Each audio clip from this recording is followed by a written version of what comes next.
we got a fucking problem. Hey, can you hear me? Yeah, I can hear you. Okay. Well, we got a little problem. What we got? Well, I don't know. Apparently, there's a busted pipe under the foundation. There's a busted pipe. With all I the... know my guys, I know they tightened a band clamp underneath that was not tightened. And they tightened that up in the center of the pad. I mean, all I know at this point is that I guess whenever they go to, you know, fill the pipes full of water, they said I guess the pipes don't fill up. Whatever, but I'm gonna tell you right now, they're gonna try to blame it on somebody else. Oh yeah, there's no doubt. Yeah, pretty much everything that Ryan, my foundation contractor, was just explaining to me, it makes me feel a lot better. Because honestly, whenever I found out this was the problem in that exact moment a minute ago, I was like, oh my gosh, this is a wreck. Because I don't have builder's risk insurance on this build, because it doesn't matter. Different conversation for another day. With that said, the foundation contractor basically explained the plumbers installed the plumbing. You had the inspector inspect the plumbing and it passed. Thirdly, the plumbers covered up the pipes with dirt. Therefore, there's no other way this finger could be pointed at someone other than the plumbers. Yeah, so only time will tell. They're going to use a camera, they're going to find the leak or find the problem, and then we have to make the repair. I'm sure that repair will be a couple $1,000s, and we're going to see kind of how this all plays out. So y'all stay tuned. So here it is. Somebody did a repair or what? I don't know, they fucking put that in there. They put that all in there, Oh, like okay. little pieces. This is for the bean, where they cross the beans, so they don't mess up the water right here. Okay. We have to pull the cable and measure it straight right here. It's that one right there. But you say the problem might be right here? Maybe right here. So it could, you think it's like right here, right? The pipes goes like this, right? The pipe's coming right here. So they believe, this is a drone shot that I took after the underground plumbing was done. They believe it either to be a 45 degree, the underground pipe comes and makes a 45. So they either believe it to be this connection right here, or right past this wall, it makes a 90. It's one of the two. Yeah? Yep, right there. Okay. So what was it on the screen when you were looking at it? It just looked like the coupling was fucked up? Like the fitting came apart. They glue it and they came apart. What do you think caused that? I don't know. Beam diggers or something. Beam diggers?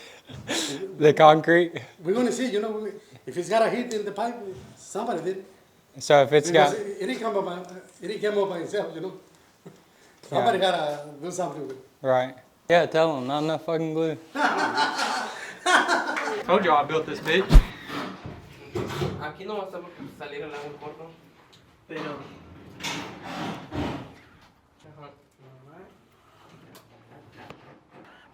¿Tiene glue del azul, güey? ¿El otro? Wait.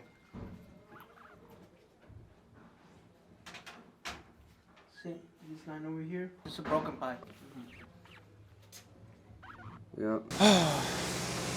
All right, so it's the 6th day of the plumbing problem. The plumbers are here.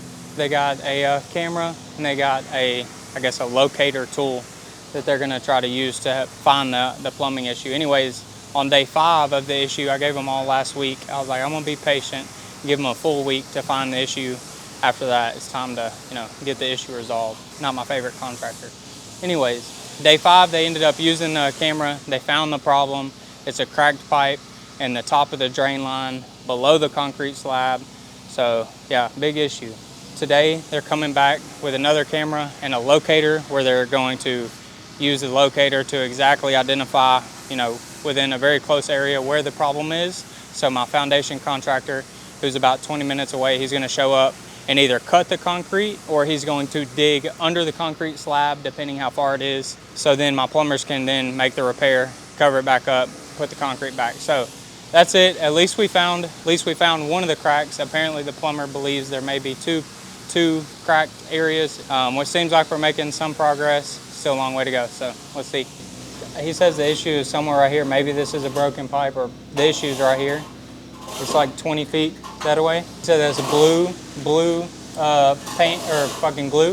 He said they don't Huh? That's primer. Blue primer. He said they don't use that. The one we use is a purple one. So he This said, one is wait, blue. did they make a repair here? I said, I don't think so. You know, we made repairs that way after we failed an inspection, but not here. And he said, yeah, we don't use the blue glue or blue primer or whatever. They use that. So he That's where said, it's leaking though? I don't know. Dale más para adelante. Pues sí. broken pipe. That's a broken pipe. And we record a video. And when we test the pipes, all the water is coming back to the pipes from right here. That's the problem. So, I say let's just cut it. They'll be here in a minute. All right. All right. He said he's going to cut it today. Okay. He said we have two options. Either they can tunnel all the way there and make the repair, $2,000 to tunnel. And he said $1,500 to make the repair. So that's all in $3,500 or $3,600 for them to handle all that. Okay, listen to the second. He said, or you can cut it. He thinks it's cheaper because he's figuring like the $2,000 epoxy. But he said option It two. don't cost $2,000 Yeah, what? About $300. Okay, for so the material. he said, or option two, have you cut it, then make the repair. He said they would still charge probably $1,500 for the repair because they've already been out here doing all the shit, finding the leak, using the camera, and then to actually make the repair, probably be a $1,500 cost. So 15 or 35? We'll get it. I'm paying 3,500. That's all the profit. That's more than the profit. Like, I mean, you need to talk to them, but if it's under the beam, then we probably got close to it. I mean, there's nothing you can do. Okay, so if you believe y'all hit it, are you going to cover the $1,500 cost? absolutely. Okay. Absolutely. Well, what about this? What did you think about the blue? But if I don't cut it, I have no control. When they go up under here and they say, oh, well, that's not the cut, we got to do it over here now. You know, I have no control, and I'm not going to leave my checkbook open in there. Okay, so after they got that other camera out here, perfectly located the leak. It's a cracked pipe. I guess water was leaking so much that after they cut off the water, water would come back through the pipe just from that hydrostatic pressure or whatever. They found the broken pipe. They marked it with this blue paint right here. So my foundation guy is going to cut a big hole. Apparently there's a big beam that runs this way or that way. I don't even know. But they're going to cut the hole so the plumbers can come back and dig it up and make the repair. That's all I got so far.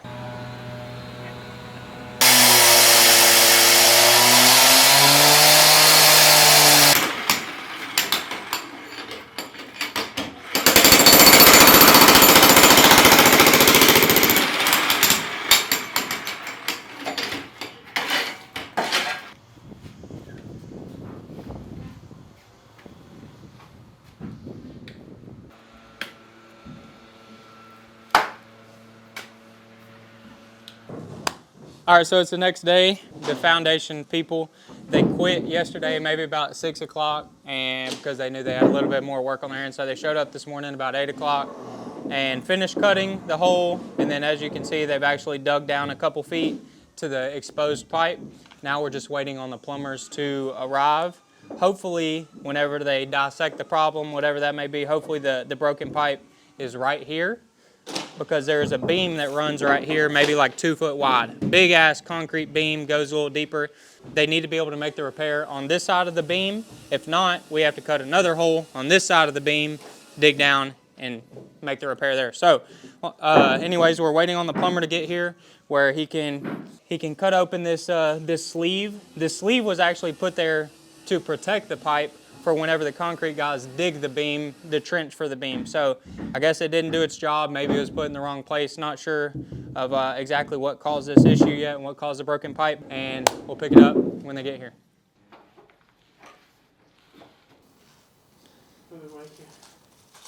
So what do you think about that? That's about what, 2 feet? What do you think is best? Fucking cut another hole or dig? I think cut another hole.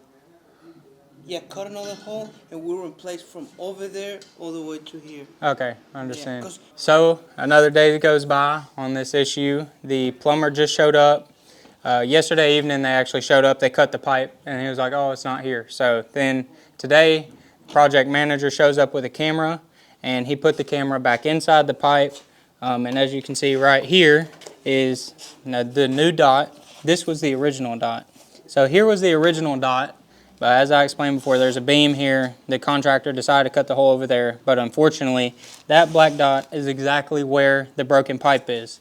So now I'm about to call the foundation guy, get him back out here. The plumber wants another part cut open over there to dig down, make the repair, so we'll get it fixed in. But anyways, another day goes by. So it feels like it's probably going to be at least another full day, if not 2 days, before we get this issue resolved. So we'll check back in when we're cutting that hole.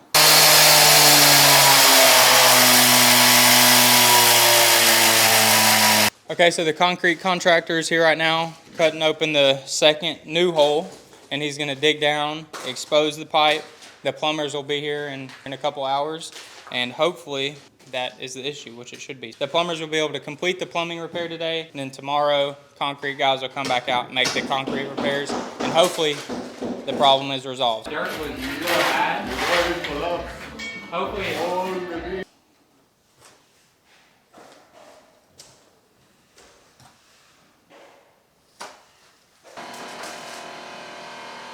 So as y'all just saw, we cut the second hole this morning at about 10 o'clock, and now it's 3:45 in the afternoon. The plumbers just came out and they found the issue. Whenever the concrete guy was cutting the hole this morning, I had a conversation with him, kind of found out some information that when he was digging this beam, he in fact did break the pipe and he made his own repair. So the problem is right here. He broke a pipe, I guess, and he replaced this 1 foot section, except when he replaced this 1 foot section, he used a PVC coupling over here and then this band coupling over here. The problem is he's a concrete guy, not a plumber, so here's his glue job, the blue. You can see he didn't even put glue right here. There's no glue.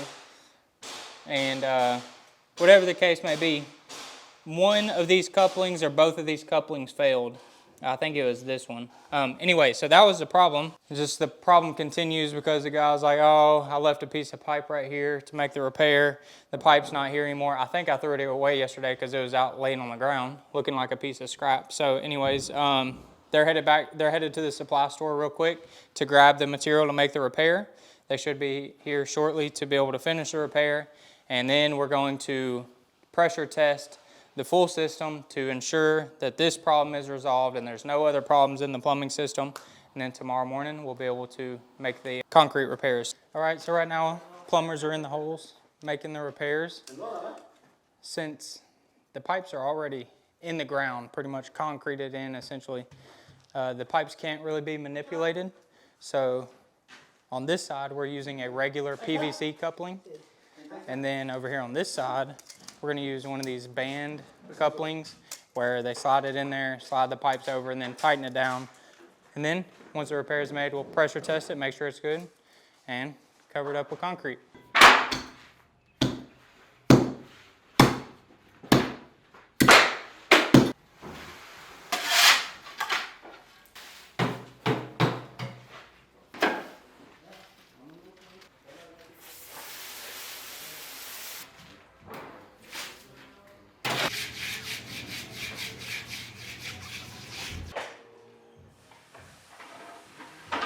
Told y'all I built this bitch. All right, so it's actually day of the build. So here's the two patches right here where we had to cut the holes, dig down, make the repair. Concrete's been filled in, and this here is the epoxy contractor. Grinded everything down, as you can see all the grind marks. He did that everywhere in the garage to prep the garage floor. Now he is starting to actually put the epoxy down. I guess first he's going to be painting on the epoxy or whatever on the walls, and then he's gonna go to the flooring. I decided to use a pretty normal gray color, and here is the flakes that are gonna be going in the epoxy. So it kind of matches the house a little bit, but I didn't want to do anything too crazy because I guess I'm not the biggest fan of epoxy to start with, but I would rather have an epoxy floor all matching than these two ugly concrete patch jobs in my garage. And after the epoxy is done, I'll show the finished product, of course, show what that looks like, and then I'll talk about the cost. Overall, what did this plumbing problem actually cost me out of my pocket, or how the costs were handled, so stay tuned for that.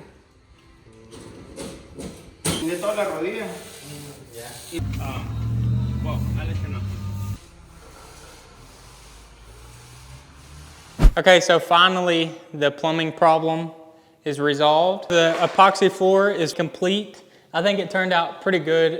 You know, I'm really not the biggest fan of epoxy. I wish we could have just had a normal garage concrete floor, but given the circumstances of 2 ugly concrete patches getting made, I think it was the best case scenario. So I went with this gray and black color that kind of complements all the other colors on the interior and exterior of the house. So I'm not unhappy. I'm not the most ecstatic, but nevertheless, it's, I guess, an upgrade. It looks a little better. Maybe we'll protect the garage floor a little bit better. So this problem is finally fully resolved. And in the end, since the foundation contractor was the one we proved to have broke the pipe and caused the problem, he broke the pipe, tried to make a repair, wasn't good. So since it was his fault, he actually decided to cover the cost, which I fully expected him to do so. It was his fault. So he covered the cost for the plumber to locate the leak and make the repair. And that plumbing bill was $1,500. So he paid that. Secondly, he paid this epoxy contractor $1,200 to epoxy this garage floor. The epoxy guy said he charges like $3 a square foot. This is like 400 something square foot. So $1,200 epoxy floor. He paid that bill. And then also, of course, he paid his guys, or he had to eat the cost of sending his guys to come out here several times to make the cuts in the garage, to make the cuts, break the concrete, dig down, find the pipes in both holes, separate days, and then of course come back out and redo the patch, put the dirt back, compact it down, put the rebar dowels, put the new concrete. In the end, it cost him out of his pocket $2,700, this mistake did, as well as it cost him that 10 to 12 hours of sending his guys out here to do this. It probably ended up costing him $3,000 to $4,000. So costly mistake on his end. But on my end, it didn't cost me anything other than about a 10-day standstill on the build, because we couldn't proceed on the interior until we located this leak, made the repair, and then pressure tested the plumbing system throughout the rest of the house to ensure there was no more leak. Therefore, I couldn't proceed with the insulation and other interior parts of the house. The next part is spray foam insulation. Couldn't proceed with that until we made sure the plumbing system was leak free. So in the end, it just costed me a 10-day standstill on a build that I was trying to finish in 60 days. This is only my second home build, and I'm learning as I'm going, and I didn't know what was gonna happen. In the end, I kind of like when problems like this happen. Like, honestly speaking, I wouldn't go back, even if it did cost me some money, because this is when I learn the best. I don't have a mentor. I don't rely on other people's experience and expertise for me to do my projects. I literally do everything trial and error, and I like to learn the hard way. I like when problems happen, because when a problem happens, and especially when it costs me money and I pay for it out of my hard-earned money out of my pocket, I'm guaranteed I don't make that mistake again. So that's just how I prefer to learn. But specifically on this mistake that happened on the build, I learned that I need to pressure test the plumbing system before the concrete foundation prep work starts, which we did that. I need to pressure test it during the concrete prep work. I was actually out of town when this happened. I was on a little vacation, so I wasn't able to do that. And then most importantly, after the concrete prep work is all done, before they pour in the concrete to make it a permanent foundation, I also need to make sure that the foundation or the plumbing system is pressure tested then as well, because if it fails a pressure test before you pour in the concrete, obviously there's a leak, and that's going to have to cause you to cut open the concrete foundation slab. Make sure this never happens to me again. So hopefully y'all enjoyed today's video. It was a bit of a roller coaster of a problem that happened on my second home build, and I learned from it. Won't do it again. Hopefully y'all enjoyed the video. Make sure to hit the subscribe button down below and stay tuned for the next video.